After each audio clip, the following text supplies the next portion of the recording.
What if I told you that you could predict exactly what your life is going to look like in 10 years? All you have to do is look at your daily habits and imagine what would happen if you repeated those habits for the next 10 years. So what would that look like? For some of you that already have good habits, the slow incremental progress you make each day repeated for 10 years will allow you to eventually reach your goals. You'll be stronger, you'll be wealthier, you'll be happier. But for those of you that don't already have good habits, you won't have any incremental progress compounding over 10 years. So you'll be exactly where you are today. Now, I'm giving you this thought experiment because you've probably set some New Year's resolutions. You probably set goals like, I want to quit smoking. I want to go to the gym regularly and lose 20 pounds. I want to start my side hustle and make more money. All of these goals probably sounds like perfectly normal, acceptable ways to accomplish these things, but they're not.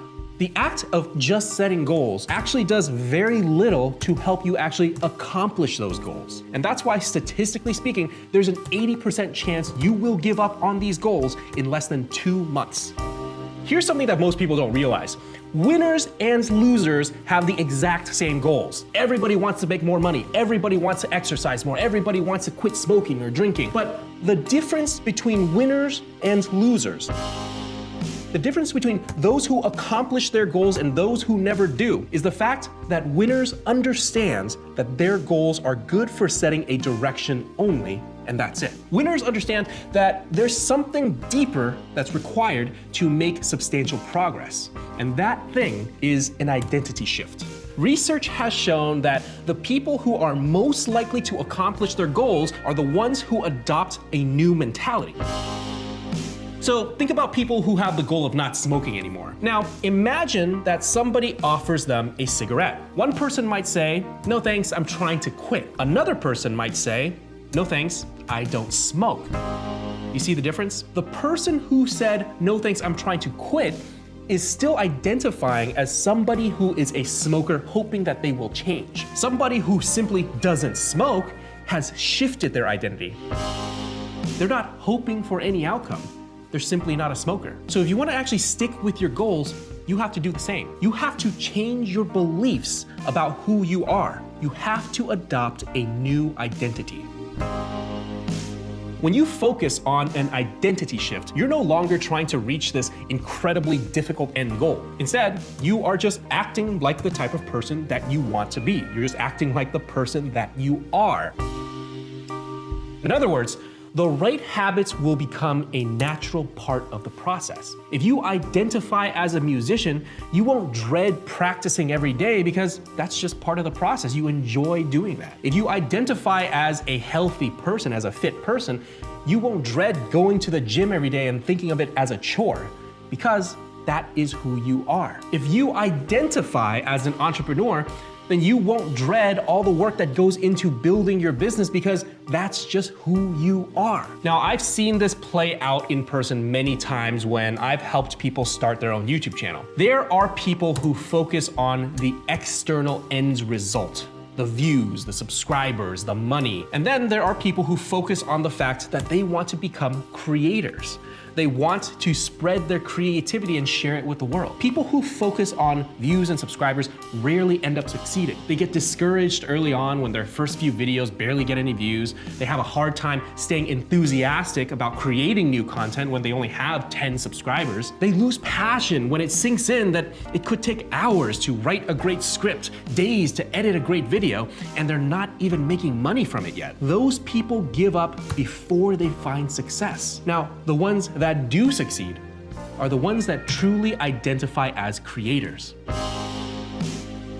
Those people don't mind putting in the hard work to create great content, even if they're not making any money from it yet. Those people don't get discouraged if a video doesn't go viral right away. They understand that it's part of the process and they're still enthusiastic about giving it another shot with the next video. Those people aren't disappointed when they only have 10 subscribers in the beginning. They will do what it takes to gain more. Now, creators will continue creating content because that's what creators do. And look, I'm not saying that these successful creators don't look at the subscriber count or don't care about money. Of course they do, but that's not their main focus. They're not defining themselves based on those numbers. They're defining themselves based on who they believe that they are.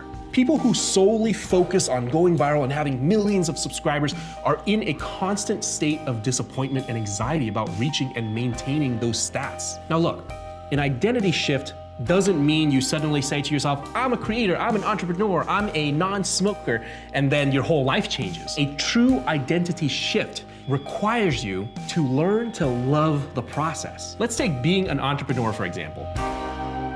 Being an entrepreneur is extremely challenging. Things rarely go as expected. In fact, it's much more likely that things will go wrong in ways you couldn't even imagine. Sometimes you have to stay up until 3 a.m. figuring out why your website isn't working. Sometimes you hire somebody that you think is going to be great, and they end up being a disaster. Sometimes you make the wrong decision and end up losing a ton of money. These things would discourage an average person and likely get them to quit. But as an entrepreneur, you know that's part of the process and you can push through. When you learn to enjoy the process, you'll stop getting so discouraged if you aren't an overnight success, which you won't be. You'll increase your chances of being able to stick with it no matter how long it takes. And that's important because successful people are not overnight successes. Tesla, for example, is a huge company today, but most people don't know that it was founded in 2003. It took nearly 2 decades for the company to be where it is today. George R.R. Martin, the author of Game of Thrones, published his first novel in 1977. HBO didn't even pick up Game of Thrones until 2011. That's over 30 years of being a writer before the masses even saw his work. Morgan Freeman spent decades in the film industry before he landed his first breakthrough role in Street Smart. He was in his 50s when he finally made it. Today, he has won almost 24 prestigious film awards. My point is that overnight successes aren't real. Behind each news article congratulating a company for coming up out of nowhere is the story of an entrepreneur who tried for years, even decades, to figure it out. Here's why that matters. If it takes that long for many founders to make it, imagine how many give up before they're anywhere close to finding success. In order to work towards something for a long time, you need to be able to love the process because process is how you create habits. And success is the product of daily habits, not overnight successes. When you start a new behavior, the reality is that you won't see drastic results on day 1 or day 2 or day 5 or even day 30. But think about it like this. If each week you only get 1% closer to who you want to be, it won't seem like much day to day. But that small change, repeated consistently over time, will make a huge difference. So learn to appreciate that. Don't look at where you want to be and become discouraged that you're so far away. Don't give up because you're only 2% of the way there. Look at that progress, no matter how small it is, and celebrate it. Because once you're making daily progress, no matter how small it is, if you repeat that progress every single day, you will eventually get there. So I want you to take a second right now and think about a particular goal you want to accomplish. Ask yourself, what identity do you need to adopt in order to make this happen?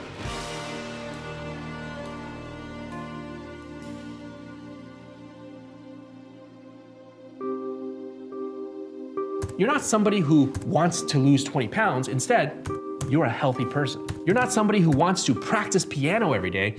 Instead, you are a musician. You're not somebody who wants to make $1 million building your own business. You are an entrepreneur. Don't ask yourself what you want to achieve. Ask yourself, who do you want to be?